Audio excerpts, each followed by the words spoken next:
আসসালামু আলাইকুম। আমাদের এই টেন্সের ধারাবাহিক পর্বে আপনাদের স্বাগতম। যারা এর আগের পর্ব দেখেছেন, আজকের পর্বটি পুরোটি দেখার জন্য অনুরোধ করছি, কারণ আজকের পর্বটি আরো স্পেশাল হতে যাচ্ছে। একটা গুরুত্বপূর্ণ বিষয়, আজকে আমরা প্রেজেন্ট পারফেক্ট টেন্স নিয়ে কথা বলবো। টেন্সের গঠন মনে থাকে না এমন মানুষ পাওয়া যাবে, মানে খুব কমই পাওয়া যাবে যারা টেন্সের গঠন মনে রাখতে পারে না। তো টেন্সের গঠন আসলে কিভাবে মনে রাখতে হয় এই বিষয়ে আলাপ করব। যারা ইংরেজি কথা বলতে গিয়ে বাক্য এলোমেলো করে ফেলেন, বা যারা ফ্রি হ্যান্ড রাইটিং, তোমরা এইচএসসি বা এসএসসি পরীক্ষা দিবে, তোমরা ফ্রি হ্যান্ড রাইটিং লিখতে পারো না। তো আজকে কিভাবে ফ্রি হ্যান্ড রাইটিং 2 লাইন লিখতে হয় সে ব্যাপারেও মানে তোমরা পরামর্শ পেয়ে যাবে। তো দেখো, আজকে এই প্রেজেন্ট পারফেক্ট টেন্স আছে, প্রেজেন্ট পারফেক্ট টেন্সের আসলে গঠনটা কেমন। তো প্রেজেন্ট পারফেক্ট টেন্সে আমি যদি এমন একটি বাক্য বাক্য লিখি, আই ডান মাই ওয়ার্ক, এইটা একটি ধরো একটি বাক্য। এখন আমরা জানি ভার্ব ছাড়া কোনো বাক্য হয় না, ভার্ব ছাড়া কোনো বাক্য হয় না। এখন এই বাক্যটি কি ক্লিয়ার হবে? দেখি, এটা হচ্ছে ভি3। আমরা জানি ভার্বের 3টা পরিবর্তন আমি বলেছিলাম গত ভিডিও, ভার্ব আইএনজি 2+V1, আর একটা হচ্ছে ভার্বের পাস্ট পার্টিসিপল বা ইডি বা ইএন। হ্যাঁ, এইটি যদি থাকে তাহলে সেটি আসলে ভার্ব না। এই যে 3টা ফরম্যাট আছে ভার্বের, এই 3টা ফরম্যাট থাকলে সেটি ভার্ব না। তাহলে এদের পূর্বে কি দিলে এটি বাক্য হয়ে যাবে, এইটি ভার্ব হবে। তাহলে যখন এই বাক্যে ভার্ব থাকবে না, তখন একটি অক্সিলারি ভার্বের সহায়তা নিতে হয়। তো প্রেজেন্ট পারফেক্ট টেন্সে আমরা হ্যাভ অথবা হ্যাজ শব্দটি ব্যবহার করি, হ্যাভ অথবা, এই যে হ্যাভ অথবা হ্যাজ।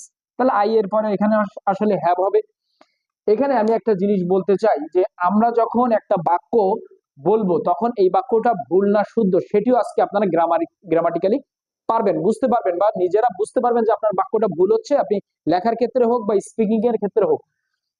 তাহলে এখন দেখেন, এই দুটো যদি না থাকে তাহলে আপনি এই যে এটি ভার্ব, এটি কি ভার্ব? এটি নিশ্চয়ই ভার্ব না।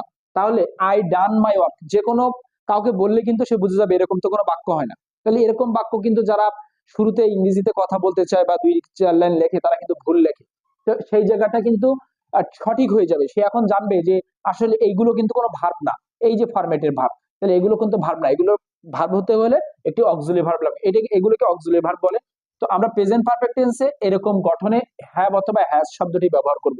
যেমন আই এর পরে আপনি হ্যাজ না, আই এর পরে কি ব্যবহার করবেন? হ্যাভ ব্যবহার করবেন। এগুলো সবাই পারে, সমস্যা নেই। এখন প্রশ্ন হচ্ছে প্রেজেন্ট পারফেক্ট টেন্স আসলে কেমন বা কারা। সংজ্ঞা আমি বলবো না, সংজ্ঞা স্কুল জীবন থেকে আমরা অনেকবার পড়ে থাকি কিন্তু আমাদের মনে থাকে না, এই সংজ্ঞা নিয়ে আমি কথা বলবো না। আমি কথা বলবো হচ্ছে এই বাক্য, এই শব্দগুলো একটু দেখি, করেছি, খেয়েছি, বলেছি, দেখেছি। এইটিকে এই জাতীয় যত ভার্ব আছে এইগুলোকে কিন্তু প্রেজেন্ট পারফেক্ট টেন্সের গঠন অনুযায়ী ভার্ব বলে। আবার এটিকে আমি একটা নাম দিয়েছি ভদ্রলোকের ভাষা। একই সাথে এটিকে নাটক বা সিনেমার ভাষাও আমি বললাম। কেন? দেখবেন, নাটক সিনেমায় যত বাক্য বলা হয় সেই বাক্যগুলো কিন্তু খুব সুন্দর করে বলার চেষ্টা করে। শহর এলাকায় যখন নিজেদের মধ্যে আলাপ করে তারা কিন্তু খুব সুন্দর করে কথা বলে। যেমন, তুমি কি রাতে খেয়েছো? হ্যাঁ। সে উত্তর দেয় কি? হ্যাঁ, আমি রাতে খেয়েছি। এই যে আমি খেয়েছি। তুমি কি তাকে বাজে কথা বলেছো? না, আমি তাকে কোনো বাজে কথা বলিনি। এই যে বলেছো, দেখেছি, খেয়েছি, করেছি, শুনেছি, এরকম যত সুন্দর করে বাক্য সবই প্রেজেন্ট পারফেক্ট টেন্সে গঠন হবে। তাহলে আমি এখানে একটি বাক্য এখানে লিখেছি, আমি আমার প্রজেক্ট শেয়ার করেছি। এই যে করেছি খুব সুন্দর করে বললাম, তাহলে এই বাক্যটি কিন্তু প্রেজেন্ট পারফেক্ট টেন্সে গঠন হবে। তাহলে এই যে আমি একটু লিখি, আই সাবজেক্ট, আই, এই যে শেয়ার করা, এটা হচ্ছে ভার্ব। তাহলে শেয়ার্ড মাই প্রজেক্ট।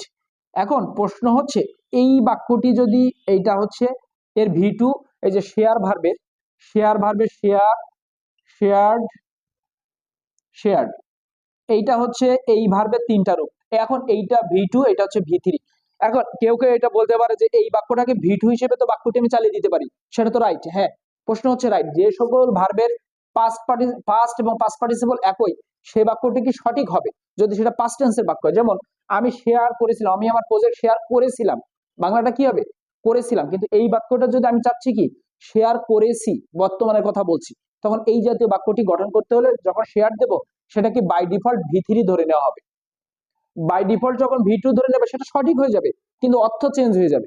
তাহলে আপনি অর্থ করতে চাচ্ছেন, তাহলে আই শেয়ার, তাহলে আই এর পরে কি দিতে হবে? আপনাকে হ্যাভ দিতে হবে, আই এর পরে হ্যাভ দিতে হবে। এরপরের বাক্যটি কি? আমি কাজটি পাঠিয়েছি।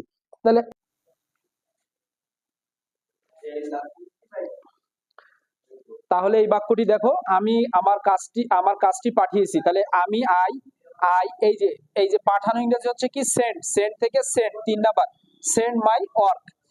এখন এইখানে যদি আমি আমার এই যে আই এর পরে হ্যাভ না দেই, তাহলে এইটাকে হচ্ছে এইটা কিন্তু সেন্ড সেন্ট সেন্ট। এখন এটাকে বাই ডিফল্ট হিসেবে যদি ভি2 ধরে নেয়, তাহলে বাংলাটা দাঁড়াবে হচ্ছে আমি আমার কাজটি পাঠিয়েছিলাম, কিন্তু আমার এটা কিন্তু অতীত হয়ে গেল। এইগুলো কিন্তু আমি আমাদের পাস্ট টেন্সের যে পর্ব আছে সেগুলোতে বলবো। তো এইখানে হচ্ছে কি হবে, আই হ্যাভ সেন্ট, তাহলে আমি আমার কাজটি পাঠিয়েছি। এরপরে কি হবে, তিনি আমার কাজটি দেখেছেন। তুমি একটি কাজ পাঠিয়েছো, সেই কাজটি তিনি সুপারভাইজ করে পাঠিয়েছেন, তাহলে মানে দেখেছেন আর কি। তাহলে কি হবে, তাহলে আমি হি দিচ্ছি, সিও দেওয়া যেতে পারে। হি, এই যে হ্যাজ, হি অথবা সি এর পরে হ্যাজ বসে, তাহলে হ্যাজ এজেস। তাহলে কি হবে, সিন দেই আমি, সিন মাই ওয়ার্ক, আমার কাজটি দেখেছেন বা প্রজেক্ট। এইখানে সিন শব্দটি হচ্ছে দেখেছেন। যারা ওয়ার্ড জানে না তারা আসলে এই শব্দটি ব্যবহার করবে, বলার ক্ষেত্রে হয়ে যাবে, কিন্তু এটি আসলে সুপারভাইজ দিলে মনে হয় সুন্দর হয়। সুপারভাইজড মানে হচ্ছে দেখভাল করা, সুপারভাইজার থেকে এসছে, সুপারভাইজড মানে হচ্ছে দেখভাল করা। তাহলে এই জাতীয় বাক্যগুলো যারা তোমরা বলতে চাচ্ছ বা লিখতে চাচ্ছ, তাদের কাছে অনুরোধ থাকলো তোমরা কয়েকটি ভাব, তোমাদের সমজাতীয় কয়েকটি 50-100 এরকম ভাব মুখস্থ করে ফেলো। এরকম কয়েকটি বাক্য নিজে লেখো, লেখার পরে উত্তরগুলো করার চেষ্টা করো। ইনশাল্লাহ তোমাদের যারা কথা বলতে ইচ্ছুক, আপনারা কথা বলতে ইচ্ছুক, তাদের কথা বলতে অনেক সুবিধা হবে। এবং যারা ফ্রি হ্যান্ড রাইটিং লিখবে, এসএসসি বা এইচএসসি পরীক্ষার্থী, তোমাদের দেখবে এই জাতীয় বাক্যের কোনো সমস্যা থাকবে না, ফ্রি হ্যান্ড রাইটিং অনেক নম্বর চলে আসবে। এরপরে এরকম আমি আরো একটি বাক্য লিখেছি, দ্রব্যমূল্যের দাম বৃদ্ধি পেয়েছে। তাহলে আমরা কি বলবো, the the value, the value of daily commodities, daily commodities, দৈনন্দিন জিনিসের, হ্যাঁ, এই যে প্রেপোজিশনের পূর্বে সাবজেক্ট, তাহলে এটা হচ্ছে সিঙ্গুলার, তাহলে হ্যাজ এই যে ইনক্রিজড, 3 নাম্বারটা দিতে হবে। কারণ কি, আমরা এটা জানি ভি3 ভার্বের পাস্ট পার্টিসিপল। এরকম তোমরা যারা এইচএসসি বা এসএসসি পরীক্ষার্থী, তোমরা কি বলো যে আমাদের স্কুলে নতুন একটি লাইব্রেরি প্রতিষ্ঠা করা হয়েছে, বা লাইব্রেরিতে নতুন বই আনা হয়েছে, স্কুলে একটি ম্যাগাজিন মানে ম্যাগাজিন প্রকাশ পেয়েছে। তাহলে এই জাতীয় সকল বাক্য প্রেজেন্ট পারফেক্ট টেন্স, সুন্দর করে যে বাক্যগুলো বলবা। তারপর কি, আমরা বাংলাদেশকে স্বাধীন করেছি, তাহলে কি বলবো, উই, এই যে উই এই যে বাংলাদেশকে আমরা স্বাধীন করেছি, তাহলে উই মেক, তাই না, মেকের পরে হচ্ছে we made our country free.